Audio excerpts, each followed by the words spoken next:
I woke up one Sunday morning, rolling over to gaze at my wife of 5 years, Rose. She woke up too, pulling my head toward hers, and gently kissing me, acknowledging Rose's fatigue. She mentioned that I had worn her out.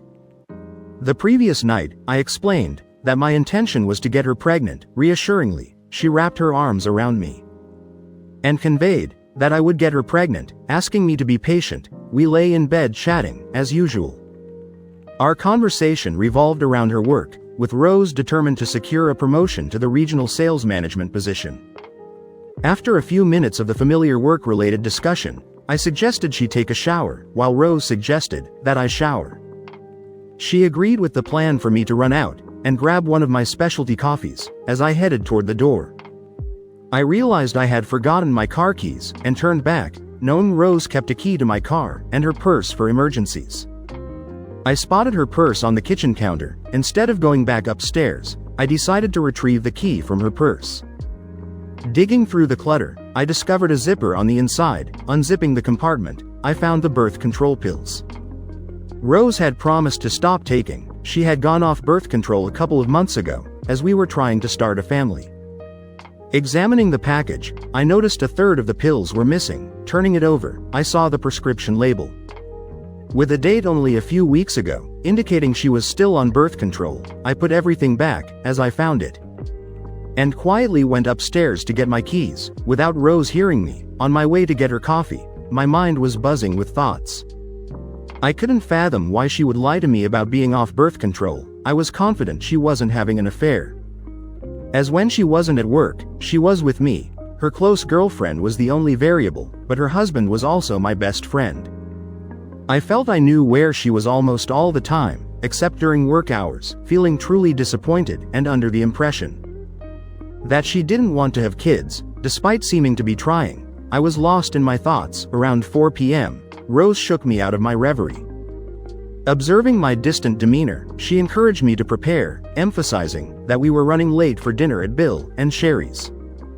Additionally, Bill had requested her assistance in his shop afterward. Upon arriving at their place, Bill sensed that something was amiss and asked about it. Initially, I insisted that nothing was wrong, but he persisted, claiming to know me better than I knew myself. He urged me to share my concerns. Reluctantly, I disclosed what I had discovered, that Rose had stopped taking the pill a couple of months ago. We explored potential reasons for her actions. When Bill suggested the idea of hiring a private investigator, he emphasized my emotional state and noted that only a few hours had passed, assuring me that Rose wasn't having an affair. When I questioned him to provide evidence, he suggested, if you're so sure she isn't, what are you afraid of? Hire a pie. Once he confirms she's not involved with someone else, you can talk to her about kids, and maybe better understand why she lied about taking the pill. On Monday morning, I enlisted the services of a private investigator. Professional, our company utilized for security matters and other concerns. After a conversation, the pie reassured me that it didn't seem like Rose was having an affair.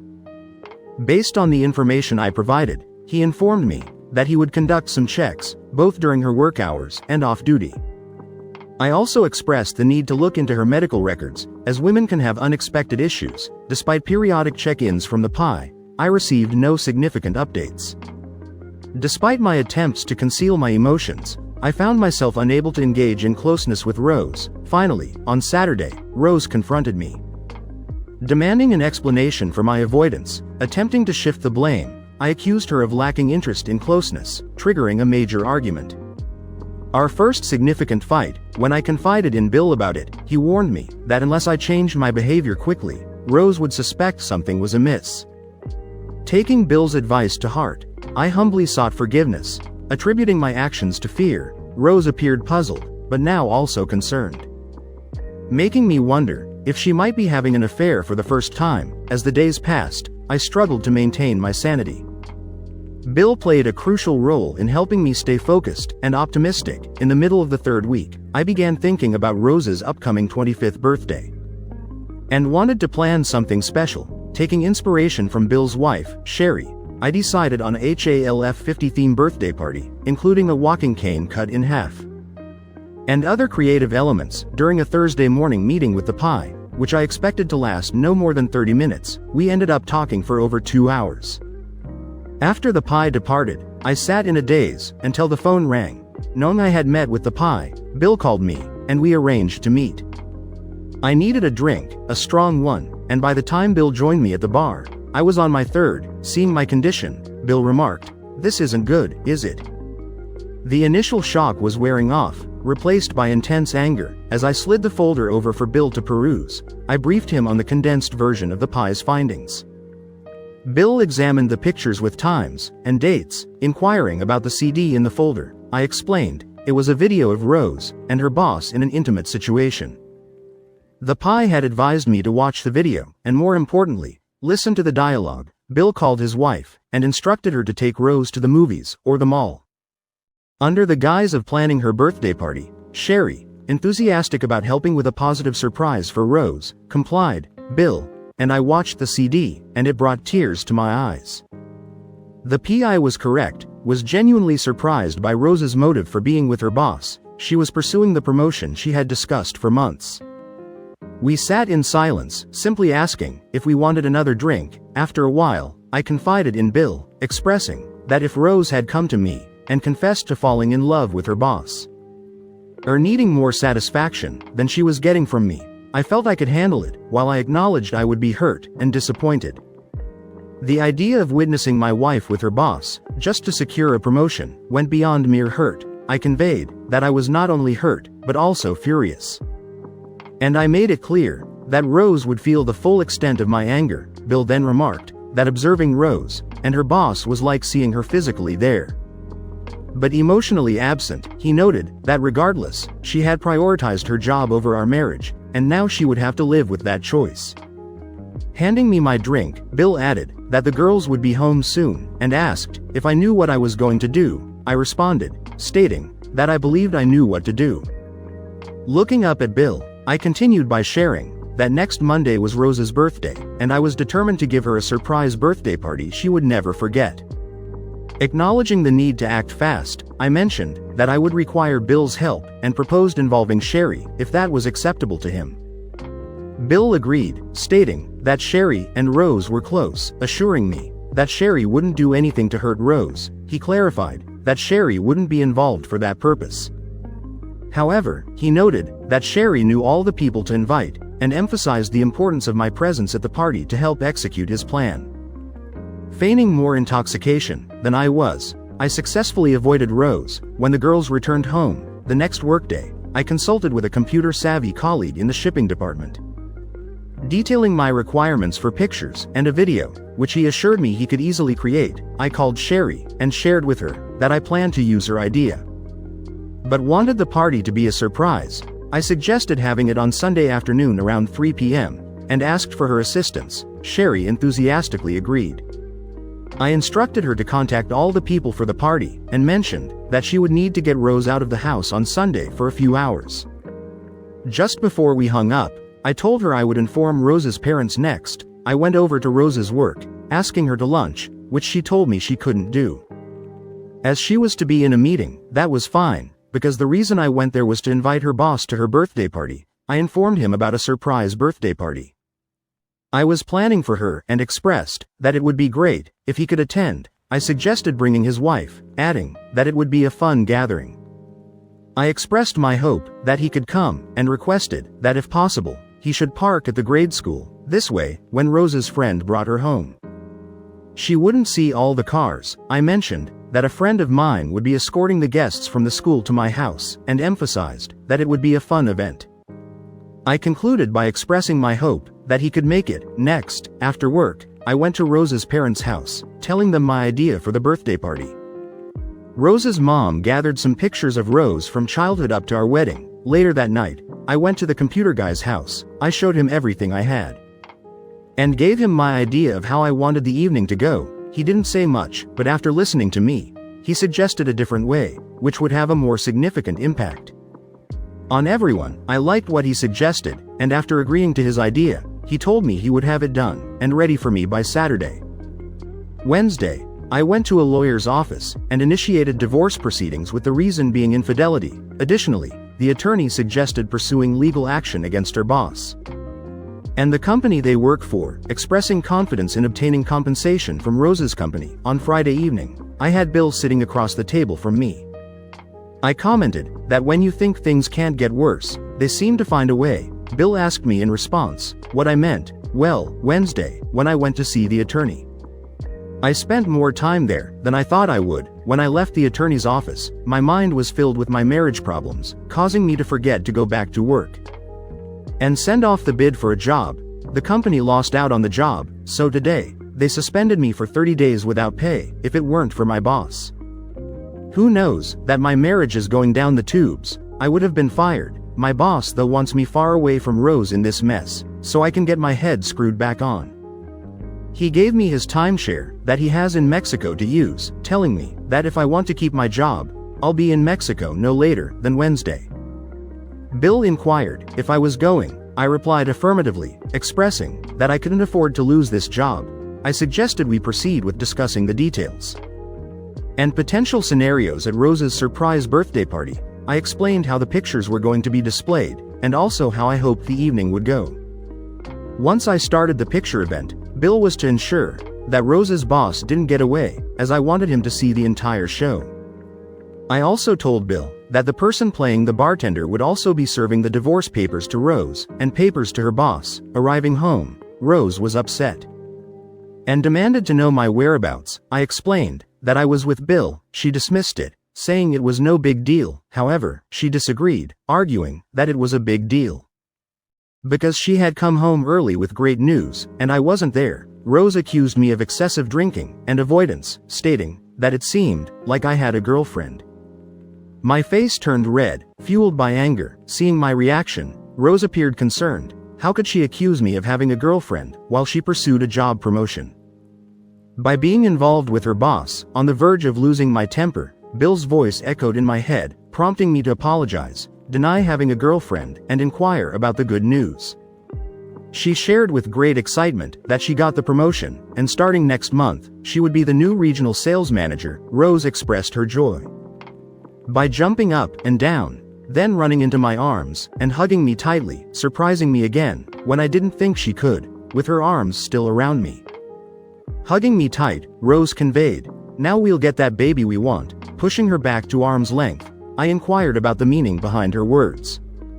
Rose promptly nestled herself back into my chest and conveyed that our luck was changing, expressing a sense that things were going our way.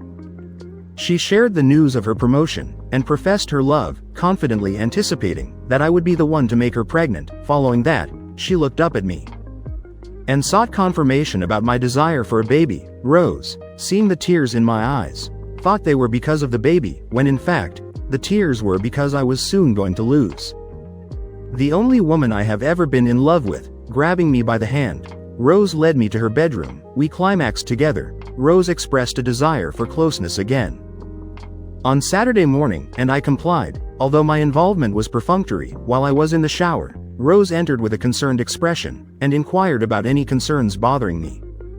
She conveyed surprise at her recent inability to outlast me in lovemaking. In response, I encouraged her not to dismiss the possibility that something might be wrong.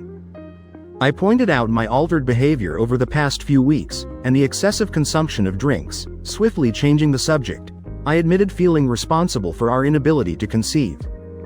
Suggesting a potential issue with my body, I proposed the idea of seeking medical advice, considering she had been off the pill for several months. Looking at her, I mentioned, maybe there is something wrong with my body, and I should see a doctor. After all, you have been off the pill for several months now, right? Rose took hold of me, and without directly addressing my question, proceeded to provide a significant pep talk, emphasizing that I was placing too much pressure on myself. She also said that now she has gotten her promotion at work, she too will be more relaxed, and even though she just can't explain it, she knows that I'll get her knocked up very soon. I thought to myself, I bet you could explain it if you wanted to. Saturday night, Rose wanted lovemaking again, but this time, I did too. It would be the last time for us. So I gave her all I had. I think though, she could tell that there was very little love in my lovemaking. It was just lovemaking. Sunday morning came, and I wasn't as nervous as I thought I would be. While Rose was taking a shower, I called Sherry, asking if she had a plan to get Rose out of the house. Sherry assured me that she did, and told me she was proud of me for giving this party for Rose, as she knew Rose would always remember it. I nearly chuckled, thinking she'd remember this for quite some time. When she descended the stairs, I inquired about her plans for the day. Why, she asked. I explained. Bill had called, needing my help with Sherry's honeydew list. Rose responded, great, as Sherry planned breakfast for the four of us, followed by helping her choose bedroom drapes. At 3:10, Sherry followed Rose into our house, everyone shouting surprise. Rose, greatly surprised, approached me with a big hug, thanking me, as she had no clue about the birthday party. Scanning the guests, I heard Rose ask Sherry if she invited her boss. Sherry's negative response brought back that worried look on Rose's face, with my two key people in place. The party kicked off with people laughing and mingling. I waited for almost 2 hours to ensure everyone had food, mostly lots of booze, with Bill's help. We gathered everyone in the living room, preparing for the show of the year. Addressing everyone, I expressed gratitude for their presence, and suggested taking a look at the first half of Rose's 50th birthday, before proceeding with the opening of cards and gifts, smiling at Rose's parents, her cousin, and her boss with his wife. I gestured for everyone to be seated. Once everyone was settled, anticipation filled the room, as they knew the theme of the party, switching on the TV and my laptop. I announced, here we go. The first picture displayed Rose at 2 months old, unclothed, lying on the bed. Whistles and jeers followed my comment. Noting the nice spot on her, Rose blushed deeply. As subsequent pictures slowly appeared on the screen, I joked, or explained each picture, occasionally seeking input from her mom. Resulting in teasing moments from grade school to high school, I highlighted Rose's unwavering motivation. College pictures showcased her determination, including snagging me.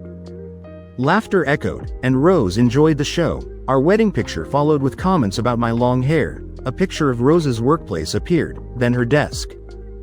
Earned through promotion, as the top salesperson. The next picture showed Rose's boss with his wife at our table. During the moss party, Rose sat next to her boss. Another employee beside her, with me absent. Rose's smile faded, replaced by a worried look. Glancing at her boss, who also lost his smile, I suspected exchanged glances. I expressed hope that Rose's boss acknowledges her dedication, hard work, and aids her in securing the coveted regional sales manager position. As I finished, I looked directly at Rose. Sensing fear, as she had revealed her promotion to me, I started the video, emphasizing Rose's hard work for the new position. More pictures. Everyone. The video displayed an empty bed, with Rose telling her boss it was the last time. As per their agreement, the video transitioned to Rose on the bed, with her boss between her legs. Simultaneously, her boss urged her to take certain actions if she desired the promotion. This led to gasps and some people leaving, as the video swiftly changed to depict Rose on her hands and knees, with her boss behind her, holding onto her hip, engaging in a specific intimate position during the transition. Her boss expressed satisfaction, noting that with this performance, she would be promoted to the vice president status. The video had played for about 45 seconds. With an additional 15 seconds left, showcasing 2 more positions, but chaos erupted. Rose, in a frenzy, screamed for me to turn it off, tearfully apologizing. Her boss attempted a swift exit, but my friend, Bill, instructed him to stay put. A punch to the jaw from Bill left her boss seated when he tried to push past. My allies shouted the boss's name, and when the foolish person responded, he was served legal papers, tossed into his lap. Sherry, attempting to console Rose, missed the boss's wife approaching. Seizing Sherry by the hair, she shoved her, causing Sherry to fall onto the couch, where they were seated. As Sherry fell, she pulled on Rose's arm, turning her to face the boss's wife. While insulting my wife, the boss's wife landed a right hook on Rose's cheekbone. Rose was propelled backward, landing on her side. Sherry leapt up, yelling. As she grabbed the boss's wife, Bill swiftly approached the women, and when Sherry was shoved again, Bill caught her before she hit the floor. I hurried over to intervene, but with Rose on the ground and Bill holding Sherry, I thought the worst was over.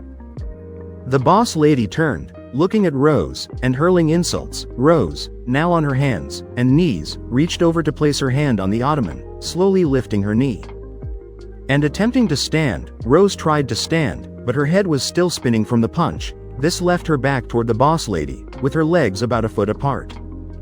I reached Rose to help her up, and ensure she didn't get hit again. Turning my head to check the boss lady's location, I saw her take a full step toward my wife. Then, like an NFL punter, she kicked Rose squarely between her legs. Just as I put my hand on Rose's arm, I felt the impact rock her entire body. If the boss lady were punting a football, it would have easily gone 40 yards. Rose's body went 2 feet up, and 3 feet forward. Rose let out a scream. Louder than I had ever heard, landing on top of the ottoman, and bouncing off, she fell onto her side. Rose screamed from the moment she was kicked, until she finally landed on the carpet. Once on the carpet, Rose's knees came up to her chest, hands between her legs, crying harder than I had ever heard anyone cry. Bill seized the boss lady by the back of the neck, pulling her out of the house, and directing her and her husband to leave. As Bill forced her out, the boss lady shouted that a particular circumstance wouldn't lead to a promotion now. Sherry hurried over, kneeling down to assist Rose, and shouting at me to step back. Disregarding Sherry, I approached Rose's side, reassuring her that I had not intended for anyone to damage her. Rose was in so much pain that I know she didn't hear me. Then, looking down, I saw blood seeping into her cotton pants. I grabbed Sherry to get her attention. Pointing to the blood, Sherry quickly told me to call an ambulance. I didn't ride with Rose in the ambulance, but instead took my car. I hadn't planned on this physical assault. Nor had I wanted Rose to be physically hurt. I wasn't sure what I was going to do at this time. Bill, Sherry, and I were in the waiting room when the emergency doctor came to talk to us. He informed me that Rose was going in for surgery. As soon as the specialist got there, he asked me what happened, and I told him that she was kicked in the groin by another woman. After a few more questions, he asked me if I wanted to see her, which I said no. A few hours later, the operating doctor approached me to provide an update. They mentioned having never seen an injury like this, explaining that the impact had struck her at the base of her clitoral area, causing the tissue to explode in 3 directions. Due to the force, the doctor stated that they had repaired everything, but expressed concern about her clitoris. They conveyed that if it didn't repair itself, it could have an impact on her ability to enjoy intimacy. I inquired about the details. The doctor explained that the clitoral area plays a role in stimulating women during intimacy, contributing to enjoyment and aiding in achieving pleasure. They expressed concern that if the area didn't heal properly, it could make it challenging, if not impossible, for her to experience pleasure. The doctor mentioned she would be in recovery for a couple of hours, and then I could visit her. Leaving the hospital a few minutes later, Bill stayed with Sherry there. We stopped for a meal, conversed for a while, and then I went home. On Monday morning, around 7 a.m., Sherry called me, asking when I would be visiting Rose. I wasn't sure. Possibly tomorrow. Sherry pressed me, and I decided to hang up and turn off my phone. On Tuesday, I entered Rose's room just after lunch. Sherry gave me a disapproving look as I approached the foot of Rose's bed. Without giving Rose a chance to speak, I began explaining. I admitted that I aimed to humiliate and embarrass her. Wanting everyone to know that she had not caused the end of our marriage, I accused her of lying about being off birth control and being unfaithful. Despite my anger, I emphasized that I never intended or desired any physical damage to befall her. I clarified that despite being extremely upset, the thought of physically hurting her never crossed my mind. I expressed the hope that she would believe me. Tears streamed down Rose's face, prompting me to turn to leave. However, Rose reached out and grabbed my hand. Pleading with me not to go, Rose assured me that she trusted I wouldn't damage her physically. She implored me to stay and talk with her, but I declined, stating that I couldn't. I explained that due to the emotional turmoil caused by her infidelity, my mind and heart were in disarray, leading to a significant mistake at work. While the corporate higher-ups contemplated firing me, my boss, who knew about our marital problems, intervened and prevented them from terminating my employment. As a result, I informed Rose that I would be leaving town for a month. However, I'm facing disciplinary action again. With my boss's assistance, I've been suspended for 30 days without pay. I have a month to address our problems and straighten out my thoughts. My boss has offered me his timeshare in Mexico and allowed me to cash out the 3 weeks of unused vacation. Sherry exclaimed that I couldn't leave Rose because she needed me. I looked at Sherry and explained that I could leave, emphasizing that I couldn't risk losing my job. I mentioned having a great teacher, pointing to Rose, who had taught me to prioritize my job over my marriage. Rose quickly interjected, expressing her apologies. Addressing Rose, I said, "There's one more thing, I'm far from finished with your boss. I will make him pay for this, assuring you that a storm is coming for that idiot. My intention is not to bring any repercussions your way. I'm telling you this because I believe he'll throw you under the bus to save himself. The house has been cleaned. All remnants of the party disposed of. On the kitchen table, you'll find materials from the pie and divorce papers for you to sign." Speaking of divorce papers, made Rose squeeze my hand hard, hoping I wouldn't be able to pull away, as tears flowed again. "Rose, I left that material, not to cause you more pain, but just in case you can use any of it to protect yourself from your boss, I think. And I hope you get yourself a good lawyer, Rose. Well, I have to get going, as I have a plane to catch." Rose insisted that she wouldn't sign the divorce papers until we had a lengthy conversation. I shook my head and conveyed to her that she still didn't understand. I asserted that she was no longer in control, emphasizing that I didn't have to do anything for her, pulling my hand away. I added that she had messed that up. As I started to walk out, Rose shouted, pleading for me to wait. I stopped and turned toward her, with tears streaming down her face. Rose expressed her profound love for me. She asked if upon my return, I would please meet with her. At that moment, I said, "Rose, I'll have to say no. It hurts too much, just to be here with you. Maybe after I get back, I'll think differently." Bill awaited me outside the hospital to provide transportation to the airport. The ride was quiet, given that Bill was already informed about most of the details surrounding the events and my strategy concerning Rose's boss. I directed him to keep me informed of any developments related to Rose's boss, and he agreed to do so. Additionally, Bill offered to provide updates on Rose's situation. Curious, I inquired about the reason I would want him to keep me updated. Bill chuckled and replied, conveying that I still loved her, which I acknowledged with laughter. I admitted to loving her, but emphasized that I couldn't allow anyone to walk over me. Second story. At 32 years old, I am currently in the process of divorcing my 33-year-old wife. After discovering that my 5-year-old son is not biologically mine, a couple of weeks ago, I uncovered my wife's infidelity from 6 years ago. Her sister disclosed this information during a visit to discuss the delivery of her first child. According to her sister, my wife admitted to sleeping with her best friend while intoxicated 6 years ago, expressing remorse at that time. Upon learning this, I promptly took a paternity test with my son, fearing the worst. The results a week later confirmed that my son is not my biological child. Strangely, I began to perceive the boy differently, more like an acquaintance than a son.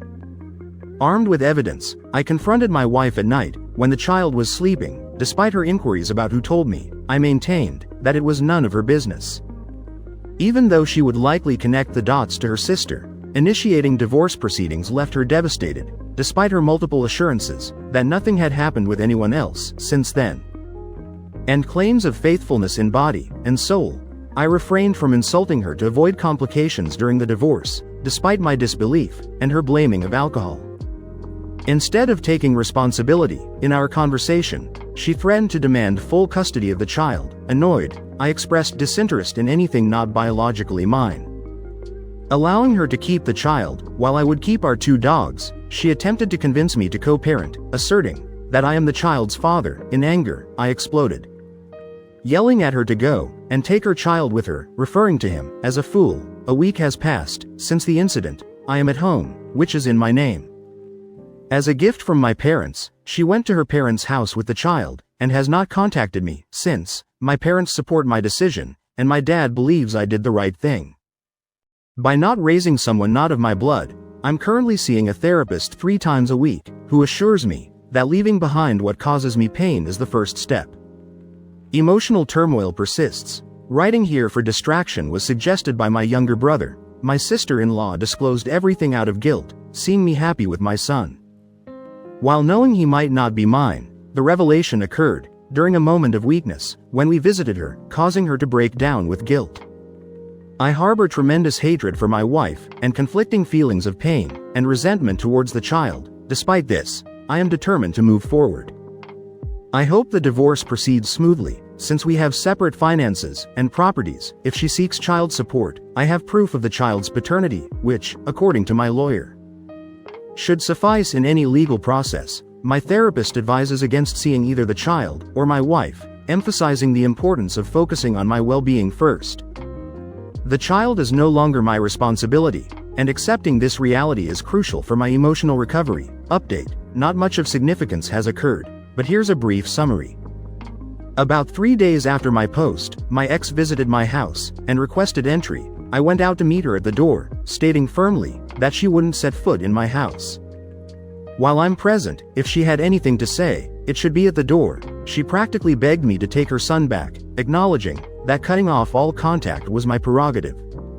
She expressed that she deserved it, but raising a child alone would jeopardize her dream of becoming a notary, working in public record. She's 2 years away from pursuing a vacancy in the judiciary to achieve her notary goal. I tried to explain calmly that my therapist recommended cutting off all contact with both of them, asking her to leave before I lose my composure. Despite my love for the child, I won't direct my anger at an innocent, especially one born out of her actions. I expressed this with some anger, but never raised my voice. Since we were on the street, emphasizing that the child deserves better, and she is currently responsible for providing that. Afterward, we talked a bit more. She resisted the urge to cry or make a scene, considering we were on the street, and she values others' opinions. The last thing she asked was to at least let her see the dogs. I declined, believing it's best for them to get used to her absence, as seeing her after so much time would only make them euphoric. After that, she nodded and left. 2 days later, she called me. Upon receiving the divorce papers, my mistake was answering, and after about 30 minutes of yelling, I directed her to contact my civil lawyer for any questions. I then silenced her number. She hasn't come to my house or tried to call again. On the same day, I contacted a friend from my master's program and suggested going out. She accepted, and we've been going out since then. Finally, last Friday, I proposed being an exclusive couple, which she accepted. She has stayed overnight at my house for a few days. Already familiar with and adoring my dogs, I appreciate this, since I couldn't start something with someone who doesn't accept my pets. We are currently taking things easy. She understands the drama I'm having with my ex and the child. Respecting my decision, she asked if I will ever have contact with the child again. I told her, maybe when he is of age to understand my decisions, but I don't expect it to interfere with my life in the future. She nodded, glad that I prioritize myself. During this process, maybe this took a little longer than I expected, but this is the summary of what happened these days, and well, final update, to put it plainly. I'm now officially divorced. In my country, there's a streamlined divorce process known as a quick divorce, applicable when there are no shared assets, joint finances, or children involved. This type of divorce takes place at the municipal level, bypassing the judicial proceedings that typically include reconciliation, asset distribution, and more, as you might have guessed. The sole complication was our shared son. The matter of the paternity test arose, confirming that the child isn't mine, and my name was successfully removed from his birth certificate, leaving him with both of his mother's last names. Describing the divorce process as challenging is an understatement. My ex-wife attempted multiple times to exploit our child's mental state to lure me back, but recollecting everything that transpired helped me stay focused. Gratitude is due to my current partner, who consistently supported me. While I understand it's not my fault, hearing it from her also played a role in helping me. After numerous discussions involving our lawyers, I proposed covering half of a nanny's salary for her son, while she gets her life back on track. Fortunately, she agreed to cover the remaining expenses entirely on her own. I made it clear that I wouldn't be taking care of her son, and she agreed. Being devoted to her work, adapting to single motherhood seems to have been a significant shock for her. Out of curiosity, I asked if she spoke with the child's father. She tried, and he even lived with them for 2 weeks at her parents' house, but they simply had nothing in common, leading to conflicts. She had to intervene to prevent them from shouting at each other. And after a couple of weeks, he left. While somewhat sad, she is a woman with a good job and figure. With a year of nanny assistance, she has ample time to find a suitable stepfather for her son. Meanwhile, while I don't plan to talk to him yet, perhaps in a couple of years, or when he's a teenager, if the child doesn't wish to talk to me, I won't insist, understanding, if he harbors resentment. Discussing the child led to her expressing hatred towards me. Particularly for having a new partner quickly, I found it rude, especially since my current partner was present, and I had to intervene in an argument between the two. Despite signing the divorce papers and acknowledging my help, she couldn't bear that throughout the conversation, I maintained a compassionate demeanor. She has always been proud, achieving everything through her merit, and my look seemed to hurt and anger her. I clarified that it was the same look, as always. If she has a paranoia problem, it's not my concern. The important thing is she signed the papers, and I can finally move on with my life. For a year, I'll be paying half the minimum wage for a fair price for peace. Despite harboring negative feelings, I accepted it and moved forward. This month, yes, I still resent her, but not enough to express it directly or wish her ill. She has enough problems to deal with. I appreciate my current partner for enduring all this. More than once, I told her she didn't have to accompany me or worry about it. But she insists that my problems are hers too, and that I shouldn't carry the burden alone. It has been a tremendous help in lightening my load. She also understands my reluctance to rush into marriage this year, or possibly the next, and I appreciate her understanding. At least this chapter of my life is about to close without long-term consequences for me.